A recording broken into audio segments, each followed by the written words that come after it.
நம்ம எப்பயுமே சிஸ்டம் அப்படிங்கிற ஒரு வார்த்தையை புரிஞ்சுக்கணும். நிறைய பேர் கேள்வி எழுப்புறாங்க, விஜய் எப்படி ஆட்சி நடத்துவாரு, அவருக்கு எக்ஸ்பீரியன்ஸே கிடையாது, அவர் உள்பட அதர் தென் செங்கோட்டையன் எல்லாருமே ஃபர்ஸ்ட் டைம் எம்எல்ஏ. ஸோ முதல் முறையாக தான் எம்எல்ஏவா ஆறாங்க. அவங்களுக்கு தேர்தலுங்கிறதே புது அனுபவம். இந்த 5 நாள்ல அரசியல் கட்சிகள் கூட அவங்களை தண்ணி காட்டிட்டாங்க. மிச்சப்படி இதுல திரு செங்கோட்டையன் ஒருத்தர் தான் அனுபவம் வாய்ந்த இந்த மாதிரி ஏற்றடங்கள் பார்த்தவர். அவர் எப்படி ஆட்சி நடத்துவார்னு ஒரு கேள்வி எழுப்புறாங்க. அப்பதான் அந்த சிஸ்டம்ங்கிற ஒரு வார்த்தை வருது.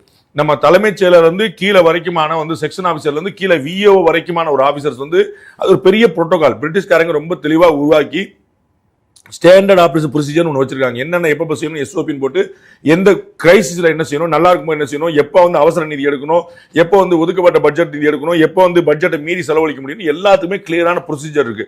முன்ன பின்ன மாத்தி பண்ணிக்கலாம், பட் அதுக்கான ப்ரொசீஜர் இருக்கு, ஒரு சிஸ்டம் புரோட்டோகால் இருக்கு. அந்த புரோட்டோகால் காலரா போன்ற தொற்று நோய்கள் வந்தா என்ன செய்யணும் எழுதியிருக்கு. மாநிலம் முழுக்க மாதிரி பெரிய பிரச்சனை வந்தா என்ன செய்யணும் இருக்கு. இந்த மாதிரி எல்லாமே ஏற்கனவே எழுதப்பட்டு இருக்கு. அதை நீங்க ஃபாலோ பண்ணா போதும். அதற்கு பிறகு அப்டேட்டட் என்ன இருக்கும் அது முன்ன பண்ண அந்த மாதிரி அதனால திரு விஜய் அவர்கள் அரசு நடத்தல ஒரு பெரிய சேலஞ்ச் இருக்காது.